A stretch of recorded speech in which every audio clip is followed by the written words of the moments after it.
Welcome back to the program. You're still watching Gusile Breakfast Show. This is the Thursday edition. It is Data Protection Week. It is an important time to reflect on the critical importance of safeguarding our personal as well as our organizational data in an increasingly digital world. Linda Sbanza is from Eswatini, the Data Protection Officer, and she's here to give us clarity on what is going to be happening, some of the activities we're going to be seeing this week, as well as, on what really is that we are talking about when we speak of data protection in Eswatini. There are acts involved there, and there's knowledge that you want to be sure to know of about your personal data as well as your organizational data. Lindo, welcome to the program. Very good morning to you.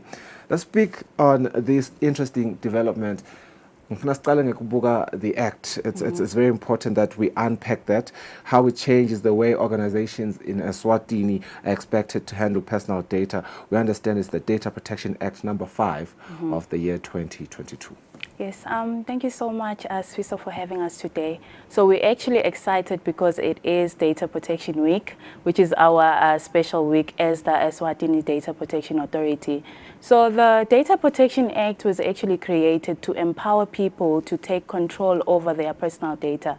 You've actually seen most of the time when you go to different organizations, the moment they ask about your personal data, you don't feel that empowered because you feel like sometimes if you were going to ask them to say, why are you asking me this information, then they'll be like, no, you feel like a rebel most of the time. So the act is there to actually empower people to take more control of their personal data and ensure that it protects the different rights that people have with regards to data protection and privacy around their personal data. Yeah. Yes. And, I like what you speak to around the idea of people feeling like, there's a bit of infringement, and so they get defensive when you ask them about their personal data. Even if you are looking towards, teaching them about it, there's that sort of, automatic defensive mode. Yes. But I suppose the theme then addresses that, this year's theme. Whose data is it anyway? Let's unpack that theme.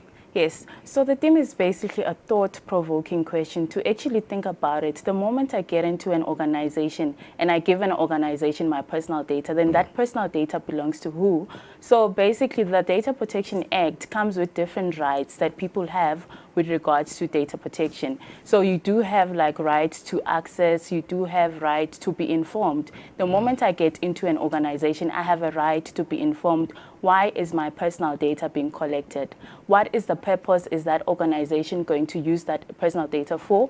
And also, who are they going to be sharing it? Because most of the time, they actually share it with other people without your consent. You don't even know about it. So the Data Protection Act come with different principles to say that most organizations, actually all organizations that process personal data should ensure that they comply with every principle that is in the Act. So the theme is basically going to be questioning a lot of people to actually think about it.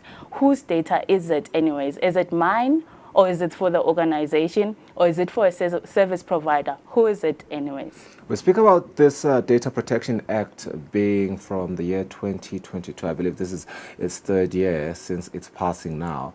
Yes. Let's talk about, some of the improvements and developments that we've been seeing around our society, as well as, the relevant stakeholders and players that are involved in making sure that indeed it is feasible and it's doing what it's supposed to do with regards to sensitizing people and them just knowing about the data. As you speak about, you really do have the right to know everything about it. Do we see that sort of improvement from the consumer and the stakeholders that you guys work with? Yes, we are seeing a lot of improvement because most of the organization now, if you just go there and then you just want some of the information, they might even stop you to say, what is the basis that you are requesting this kind of information? So a lot of organizations are understanding the Data Protection Act. And as the Eswatini Data Protection Authority as well, we've actually done a lot of awareness. We actually go on week.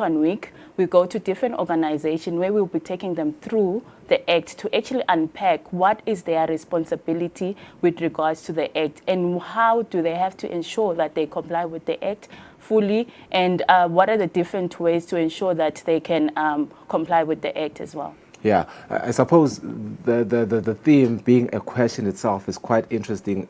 It says, whose data is it anyway? But it also begs other questions like, around we must really recognize who truly owns our data.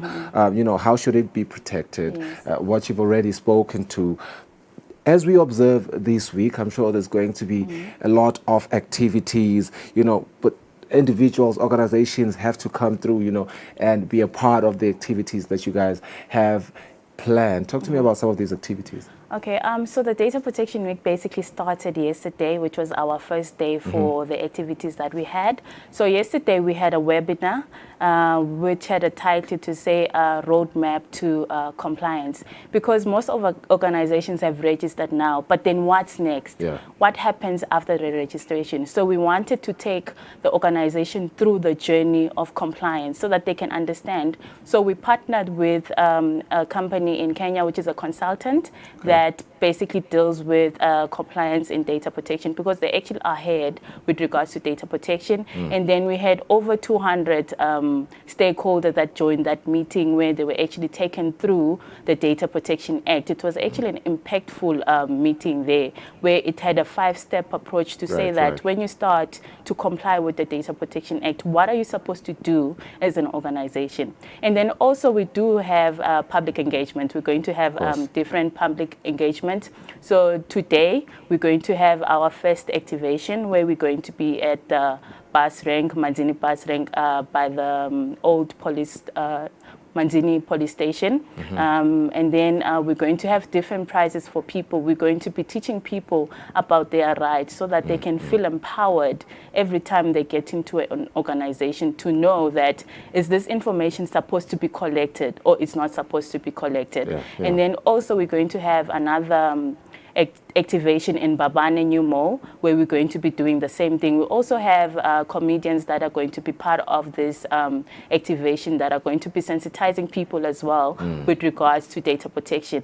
And then on the 28th of January, we're going to have our main Data Protection Day, where we've invited different stakeholders in order to be part of this. And then the key activities that we're going to have there, it is the panel discussion. And one of the key people that we've invited there is actually Meta Africa, which is basically Facebook and Instagram, because they do collect a lot of personal data, and a lot of people want to ask them a lot of questions. So that's why it was important for us to actually involve them to be part of this Data Protection Week. You've spoken about how impactful it was in the initial stages and planning of this Data Protection Week. We hope that it continues to be impactful as it continues to prevail throughout the week and beyond. All the best with everything that's going to happen through this week. We hope that Eswatini will join the developments happening around this Data Protection Week, a very, very important initiative